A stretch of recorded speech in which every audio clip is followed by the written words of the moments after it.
Hello everyone, नमस्कार। स्वागत है आप सभी का शिक्षा पाथ में की टीजी के हमारे सेशन में, जहां हम देखते हैं राजस्थान करंट अफेयर्स, जहां हम डेली सुजसी बुलेटिन और डेली जो न्यूज़पेपर है उसका एनालिसिस देखते हैं जो राजस्थान समसामयिकी से संबंधित होते हैं। आज है सोमवार 13 जुलाई 2026, आषाढ़ कृष्ण पक्ष चतुर्दशी संवत 2083। चले स्टार्ट करते हैं हमारा आज का सेशन। सचिवालय का सुदृढ़ीकरण व नए पदों का सृजन किया गया। सचिवालय की प्रशासनिक क्षमता व कार्यकुशलता को मजबूत करने के लिए कुल 149 नए पदों का सृजन को स्वीकृति दी है, जिसमें 15 तो होंगे सहायक सचिव, असिस्टेंट सेक्रेटरी, 67 सहायक अनुभाग अधिकारी, असिस्टेंट सेक्शन ऑफिसर और 67 लिपिक grade first, clerk grade first होंगे। 15 सहायक सचिव, 67 सहायक अनुभाग अधिकारी तथा 67 लिपिक ग्रेड फर्स्ट के पदों का सृजन किया गया है। राजस्थान सचिवालय अधिकारी व सचिवालय कर्मचारी संघ द्वारा मुख्यमंत्री जी का अभिनंदन किया गया, क्योंकि राज्य सरकार ने पदोन्नति के लिए अनुभव में 2 वर्ष की छूट दी है। नेक्स्ट हम देखेंगे कर्मचारी हित में लिए गए बड़े फैसले, जिनमें पदोन्नति, प्रमोशन में छूट वर्ष 2024-25, 25-26 और 2026-27 में निर्धारित अनुभव में 2 वर्ष की छूट दी गई है। जिन कार्मिकों ने पिछले 3 वर्षों में इस छूट का लाभ नहीं लिया है, उन्हें इसका लाभ मिलेगा। वित्तीय व पेंशन लाभ, ग्रेचुएटी में वृद्धि, केंद्र सरकार के अनुरूप ग्रेचुएटी की सीमा 20 लाख रुपए से बढ़ाकर 25 लाख रुपए कर दी गई है। नोशनल वेतन वृद्धि, 30 जून को सेवानिवृत्त होने वाले राज्य कार्मिकों को नोशनल वेतन वृद्धि के अनुरूप पेंशन का प्रावधान किया है। 30 जून को सेवानिवृत्त होने वाले अतिरिक्त पेंशन, पेंशनर के 70 वर्ष की पूर्ण आयु करने पर 5% तक की अतिरिक्त पेंशन भत्ता दिया जाएगा। पारिवारिक पेंशन, कर्मचारी की मृत्यु होने पर 10 वर्ष तक बढ़ी हुई पारिवारिक पेंशन देने का प्रावधान किया गया है।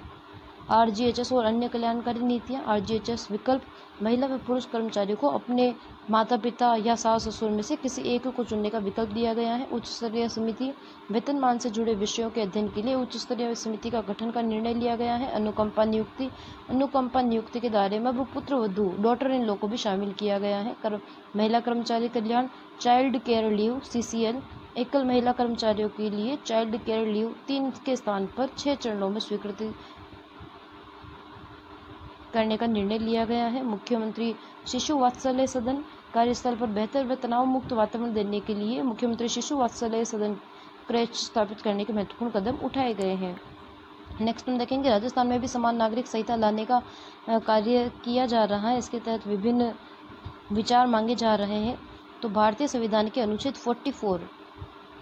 44 में राज्य भारत के समस्त राज्य क्षेत्रों में नागरिकों के लिए समान सिविल संहिता प्राप्त करने का प्रयास करेगा। ये प्रावधान है।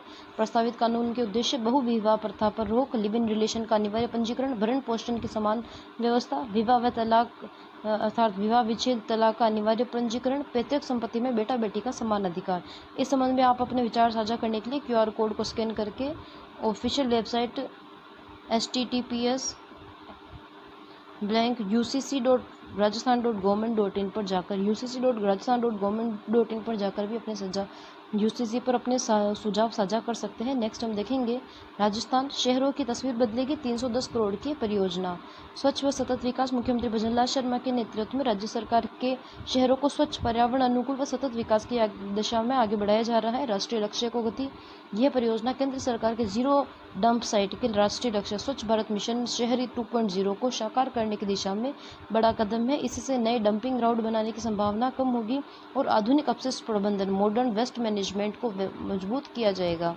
परियोजना के मुख्य आंकड़े और क्रियान्वयन देखें तो पुराने कचरे जो लीगेसी वेस्ट है उनके वैज्ञानिक निस्तारण के लिए 310 करोड़ रुपए की से अधिक की परियोजना आई है, जिसके तहत प्रदेश के 152 नगरीय निकायों में लगभग 75 लाख घन मीटर लीगेसी वेस्ट का निस्तारण किया जाएगा। प्रदेश के 152 नगरीय निकायों में 75 लाख घन मीटर लीगेसी वेस्ट का निस्तारण किया जाएगा। कार्य की वर्तमान स्थिति देखें तो 30 नगरीय निकायों में कचरा निस्तारण के लिए कार्यादेश वर्क ऑर्डर जारी किए जा चुके हैं। 40 नगरीय निकायों में LOA लेटर ऑफ अवार्ड जारी हो चुके हैं और 82 नगरीय निकायों में लगभग 16 लाख घन मीटर से अधिक कचरे के निस्तारण के लिए निविदा प्राप्त कर तकनीकी मूल्यांकन की प्रक्रिया जारी है। 82 नगरीय निकायों में प्रगति में राजस्थान की देखें तो इस कार्यक्रम के तहत राजस्थान नवंबर 2025 से मार्च 2026 तक लगभग 24 लाख घन मीटर लीगेसी वेस्ट रेमिडिएशन किया जा चुका है। लगभग 24 लाख घन मीटर का लीगेसी वेस्ट का रेमिडिएशन किया जा चुका है। नेक्स्ट हम देखेंगे कचरा निस्तारण की तकनीक व पुनर्चक्रण, रिसाइकलिंग प्रोसेस, कचरे के ढेर को वैज्ञानिक तरीके से समाप्त करने के लिए dump site remediation accelerator program प्रारंभ किया गया है, जिसके तहत विभिन्न प्रक्रियाएं अपनाई जा रही है। बायो माइनिंग तकनीक, पुराने कचरे को बायो माइनिंग तकनीक के माध्यम से प्रोसेस किया जाता है। श्रेणीबद्ध विभाजन, कचरे को अलग अलग करके श्रेणियों में बांटकर पुनः उपयोग योग्य सामग्री निकाली जाती है। संसाधनों का पुनः उपयोग, सर्कुलर इकोनॉमी, मिट्टी जैसी सामग्री, इसका उपयोग सड़क निर्माण में किया जाता है। प्लास्टिक और धातु, उसका रिसाइकल किया जाता है। ज्वलनशील पदार्थ RDF जैसे डिफ्यूजेबल रीडाइट फ्यूल तैयार कर सीमेंट उद्योग, ऊर्जा उत्पादन में ईंधन रूप में उपयोग किया जाता है ज्वलनशील पदार्थों का।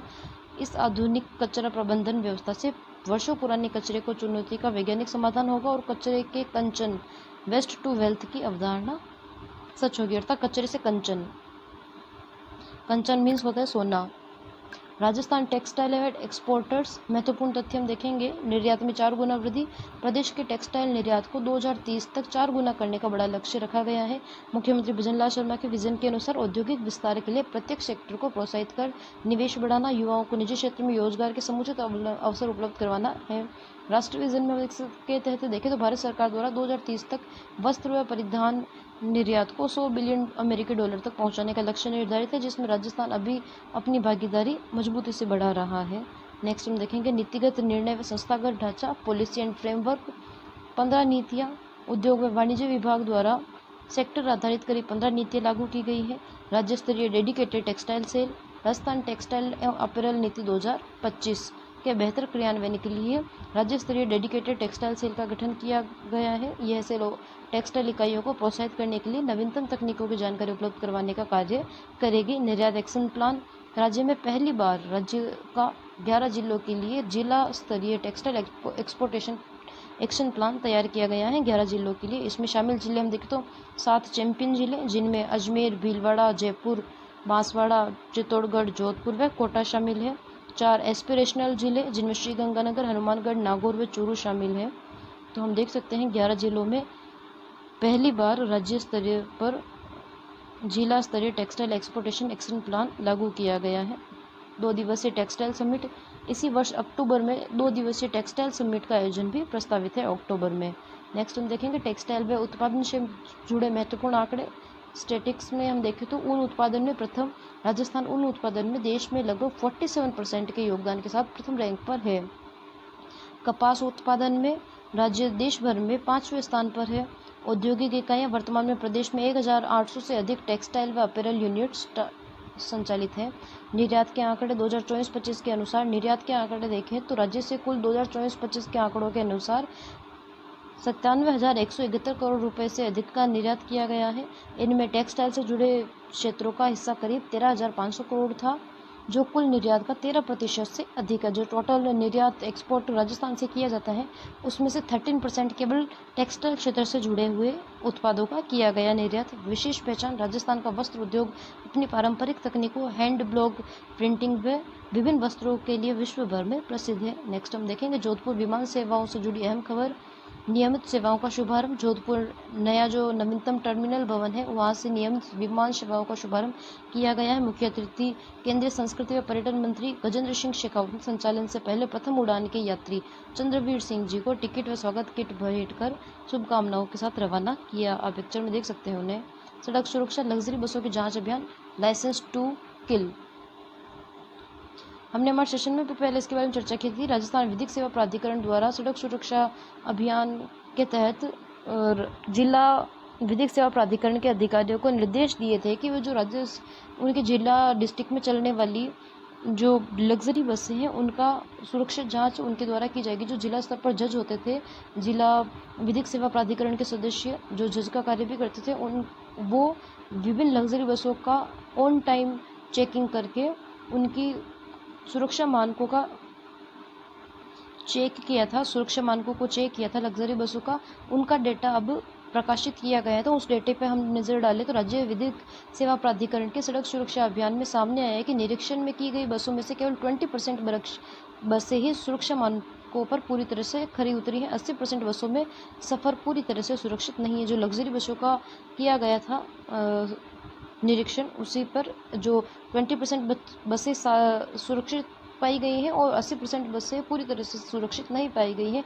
अभियान के पहले सप्ताह में, अर्थात फर्स्ट सप्ताह में 9 जिलों में 60 लग्जरी व स्लीपर बसें सीज की गई। 30% बसों को गंभीर खामियों पर सीज और 50% पर चालान किए गए। जिलावार बस हम देखें तो जयपुर में 11 बसें, जोधपुर में 10 बसें, राजसमंद में 9 बसें, उदयपुर 8, भीलवाड़ा 5, बीकानेर 5, कोटा 4, दौसा 4 व कोटपुतली में 4 बसों का सीज की गई बसें। बस की लंबाई, emergency gate, fire safety, fitness, बीमा, पैसेंजर पार्टीशन व डिग्गी में प्रतिबंधित सामग्री रखने पर इन पर विभिन्न चार्जशीट की गई थी और उन्हें सीज किया गया था। जयपुर में राजस्थान नंबर प्लेट लगी एक निजी बस के दस्तावेजों में हेराफेरी पाई गई, जिसका असल पंजीकरण मध्य प्रदेश का था। इस पर FIR भी दर्ज की गई। नेक्स्ट हम देखेंगे शैक्षिक बदलाव व नवाचार। एजुकेशन अपडेट्स में CBSE संस्कृत भाषा सीखने का नया प्रारूप। नया फ्रेमवर्क 9वीं कक्षा के विद्यार्थियों के लिए R3 अर्थात 3 language assessment for oral first pedagogy को अपनाया गया है। अब छात्र संस्कृत रटने के बजाय व्यावहारिक व अभ्यास में बोलकर संस्कृत को सीखेंगे। तो इसका मूल्यांकन भी हम देखें तो 100 अंकों का मूल्यांकन होगा। कक्षा 9वीं के लिए लैंग्वेज असेसमेंट फ्रेमवर्क तैयार किया गया है और फर्स्ट पेडागोजी के तहत लिसनिंग एंड स्पीकिंग सुनना व बोलना 40 अंक निर्धारित किए गए हैं 100 में से। रीडिंग स्किल पढ़ना में 20 अंक निर्धारित किए गए हैं। रचनात्मक लेखन क्रिएटिव राइटिंग में 15 अंक, राइटिंग स्किल लिखना में 10 अंक, प्रोजेक्ट वर्क में 15 अंक निर्धारित किए गए। टोटल 100 अंकों का मूल्यांकन किया जाएगा इसके तहत। प्राथमिक शिक्षा प्रतिदिन रीडिंग पीरियड अनिवार्य।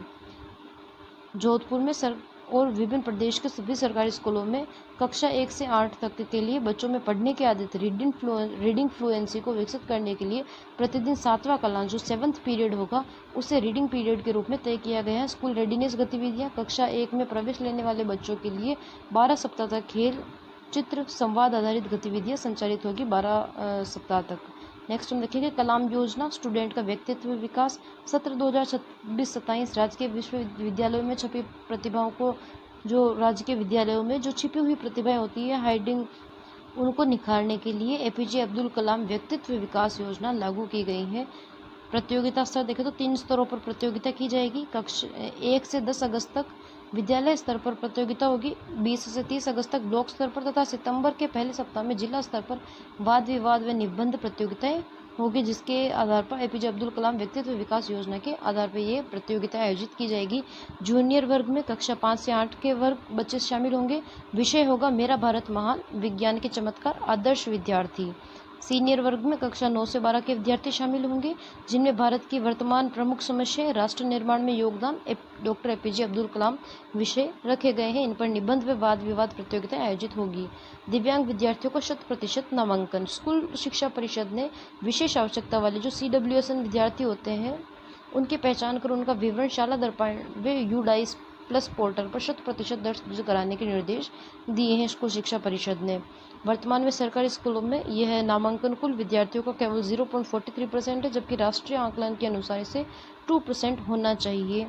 नेक्स्ट हम देखेंगे पुरस्कार व सम्मान, अवार्ड्स एंड रिकॉग्निशंस।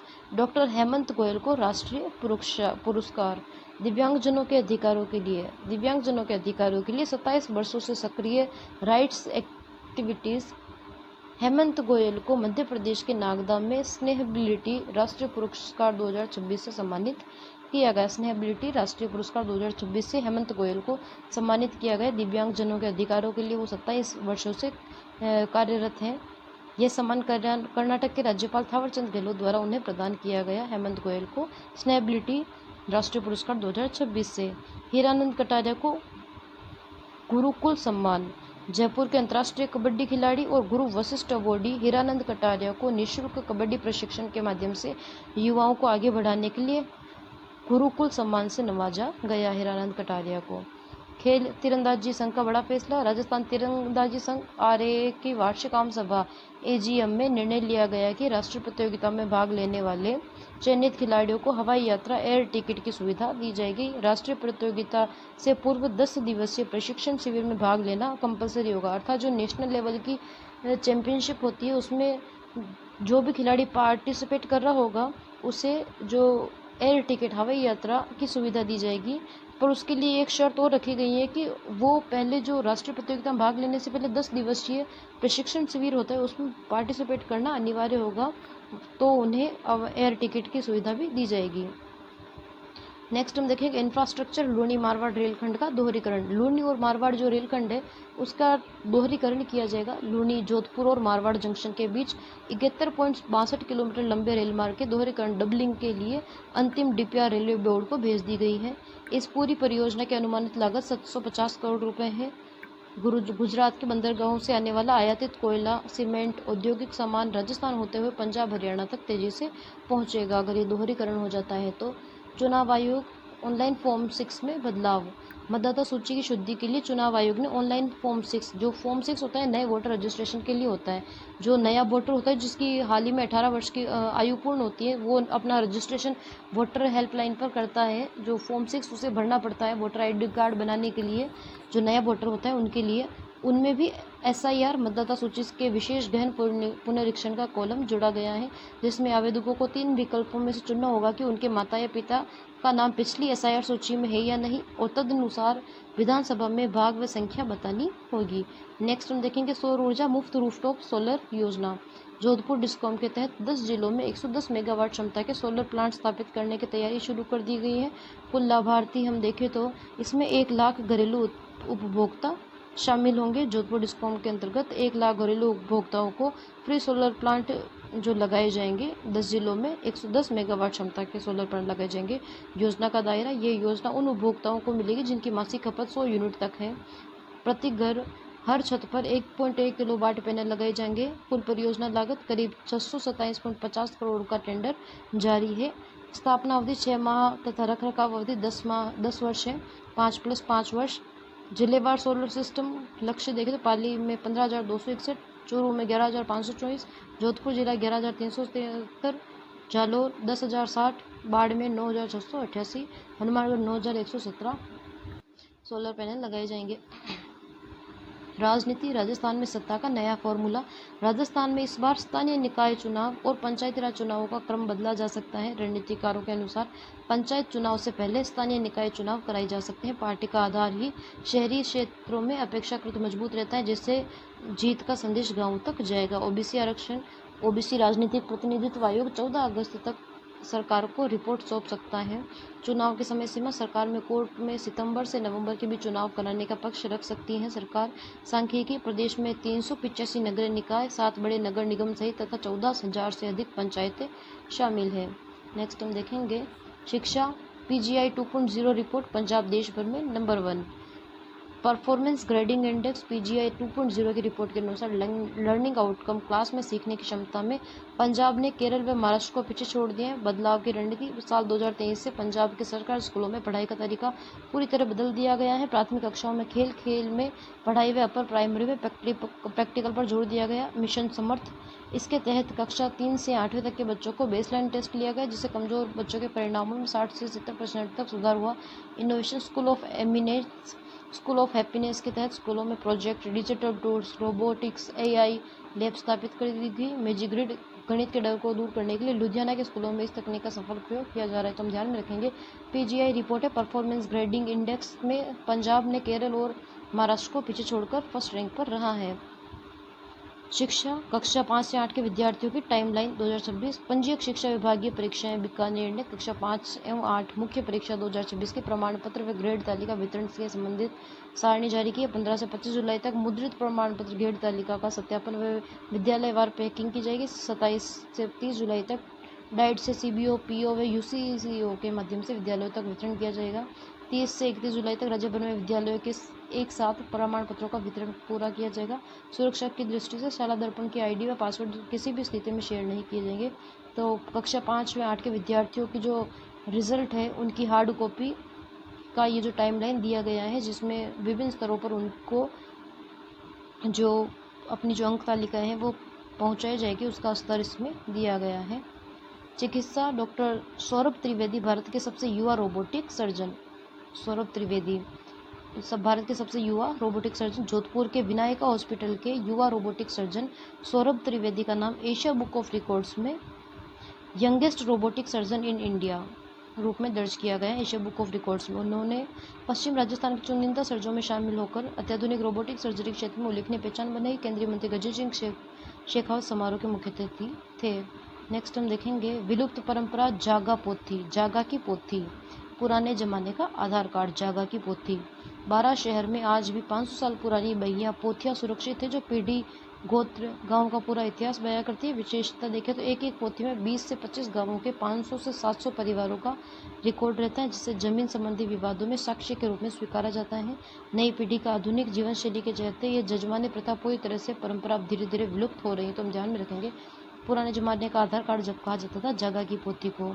पर्यावरण कुलिश स्मृति उद्यान में कुलिश वाटिका की स्थापना की जाएगी। हरियालो राजस्थान अभियान के तहत कोटा में सुभाष नगर स्थित कर्पूर चंद कुलिश स्मृति उद्यान में एक पौधा कुलिश जी के नाम अभियान की शुरुआत का आगाज हुआ।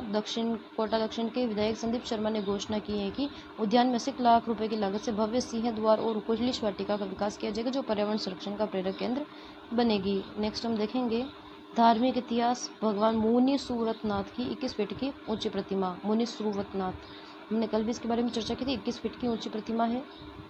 वागड़ और मेवाड़ के धार्मिक गणमान्य इतिहास में वागड़ और मेवाड़ के धार्मिक इतिहास में नौगामा स्थित सुखोदय तीर्थ में भगवान 1008 मुनि सुव्रतनाथ की 21 फीट ऊंची और करीब 10 टन वजनी प्रतिमा का प्राण प्रतिष्ठा महोत्सव संपन्न हुआ। इस ऐतिहासिक क्षण के साक्षी बनने के लिए राजस्थान, गुजरात सहित अन्य राज्यों के हजारों श्रद्धालु पहुंचे। Ground report. झज्जर स्कूल व ग्रामीणों की अनूठी पहल। चौहटन बाड़मेर में रतासर ग्राम पंचायत के कीचड़ों की ढाणी। बारिश शुरू होते ही राजकीय प्राथमिक विद्यालय के जर्जर भवन और सुरक्षा को देखते हुए ग्रामीणों ने बच्चों की पढ़ाई जारी रखने के लिए स्कूल परिसर में बड़ा झोपा यानी छान बना दिया। झोपड़ी, झोपा जिसे छान भी कहते हैं और झोपड़ी भी कहते हैं, झोपा बना दिया है। यह कदम वर्ष 2025 में हुए बांकाड़ा नाड़ी हादसे से दीवार गिरने से छात्रा की मौत के डर के बाद बच्चों की सुरक्षा के लिए ग्रामीणों द्वारा उठाया गया है, चौहटन बाड़मेर के रतासर ग्राम पंचायत में। नेक्स्ट हम देखेंगे अजमेर मुहिम स्पर्श। गुड टच व बैड टच की जागरूकता के लिए चलाया जाएगा मुहिम स्पर्श। अजमेर जिले में बच्चों को सुरक्षित माहौल देने के लिए जागरूक करने के लिए विशेष अभियान चलाया जा रहा है। इस मुहिम के तहत अब तक जिले के 150 सरकारी और निजी स्कूलों के 10,000 से अधिक बच्चों को गुड टच बैड टच की जानकारी दी जा चुकी है। बच्चे अब किसी भी अनुचित व्यवहार पर डरने या चुप रहने के बजाय माता पिता या शिक्षकों या भरोसेमंद व्यक्ति को तुरंत जानकारी देने लगे हैं। अभियान का संचालन कर रही ज्योतिका गुप्ता ने बताया कि कक्षा 3 से 12वीं तक के विद्यार्थियों को उनकी उम्र के अनुसार सरल भाषा में सुरक्षित व असुरक्षित स्पर्श यानी गुड टच और बैड टच की पहचान कराई जाती है। नेक्स्ट हम देखेंगे जयपुर 23वां आकाशीय forum 2026। The institute of architects IIA लघु उद्योग भारती की ओर से जयपुर में एक बड़े अंतर्राष्ट्रीय सम्मेलन का आयोजन किया जा रहा है। 11 से 12 सितंबर को जयपुर में इसका आयोजन होगा। इसके साथ ही दिल्ली, आगरा में भी कार्यक्रम होंगे। सहभागिता इसमें 24 से ज़्यादा देशों के करीब 3,500 प्रतिनिधि हिस्सा लेंगे। 1,000 से अधिक अंतर्राष्ट्रीय आर्किटेक्ट्स इसमें शामिल होंगे, विशेषज्ञ शामिल होंगे। सम्मेलन में सतत वास्तुकला, सस्टेनेबल आर्किटेक्चर, पारंपरिक निर्माण तक 23वें आकाशीय फोरम की थीम रखी गई है सस्टेनेबल आर्किटेक्चर पर आधारित vernacular wisdom, bringing back vernacular wisdom रखी गई है। नेक्स्ट हम देखेंगे doctor Rohail Singh Kakkar royal college of surgeon में नियुक्ति। जयपुर के कंसल्टेंट जोड़ प्रत्यारोपण व orthopaedic surgeon doctor Rohit Singh Kakkar को इंग्लैंड के रॉयल कॉलेज ऑफ सर्जन्स में ऑर्थोपेडिक सर्जरी फैकल्टी सदस्य नियुक्त किया गया है। डॉक्टर कक्कड़ स्कॉटलैंड के 9 वेल्स हॉस्पिटल MCH ऑर्थोपेडिक्स की सुपर स्पेशलिटी डिग्री प्राप्त कर चुके हैं। नेक्स्ट हम देखेंगे इंजीनियर कुलदीप शर्मा सर्वश्रेष्ठ लेखक व वक्ता पुरस्कार। इंडियन वेद ज्योतिष विज्ञान संस्थान और नक्षत्र नाड़िका समाचार पत्रिका की 102वीं गोष्ठी में वैदिक ज्योतिषी KP विशेषज्ञ इंजीनियर कुलदीप शर्मा को सर्वश्रेष्ठ लेखक व वक्ता पुरस्कार से नवाजा गया। यह पुरस्कार उन्हें दशा व अंतरदशा में घटना काल निर्धारण विषय पर आयोजित कार्यक्रम में प्रदान किया गया। नेक्स्ट हम देखेंगे हीरानंद कटारिया गुरुकुल सम्मान 2026। अंतर्राष्ट्रीय कबड्डी खिलाड़ी व भारतीय वुशु संघ के उपाध्यक्ष हीरानंद कटारिया को खेलों में उत्कृष्ट योगदान के लिए जय क्लब में आयोजित समारोह में गुरुकुल सम्मान 2026 से सम्मानित किया गया। कटारिया पिछले 30 वर्षों से युवाओं को निःशुल्क कबड्डी का प्रशिक्षण दे रहे हैं। राज्य में वुशु खेल को नई पहचान दिलाने में भी उल्लेखनीय भूमिका निभाई है। नेक्स्ट हम देखेंगे खेल जयपुर जिला एथलेटिक चैंपियनशिप SMS स्टेडियम में जयपुर जिला एथलेटिक चैंपियनशिप का आयोजन किया गया, जिसमें विभिन्न विजेता रहे हैं। 1500 मीटर में आयुष चौधरी, 3000 मीटर में निखिल प्रजापति। वैसे ये इंपॉर्टेंट नहीं है क्योंकि जयपुर जिला स्तरीय जो कार्यक्रम था, चैम्पियनशिप थी, पर आप इसे अगर देखना चाहें तो आप इसके रिज़ल्ट देख सकते हैं। हालाँकि ये इम्पोर्टेंट नहीं रहेगा क्योंकि जयपुर जिला स्तरीय है, तो आप इसके ये भी आप देख सकते हैं। ये भी इसी के रिज़ल्ट है, जयपुर जिला स्तरीय जो चैम्पियनशिप रही थी, एथलेटिक चैम्पियनशिप, उसके रिज़ल्ट। तो आज का सेशन हमारा यही समाप्त होता है। अगर आपको सेशन पसंद आए तो प्लीज़ लाइक कीजिए, शेयर कीजिए एंड सब्सक्राइब कीजिए। Thank you very much.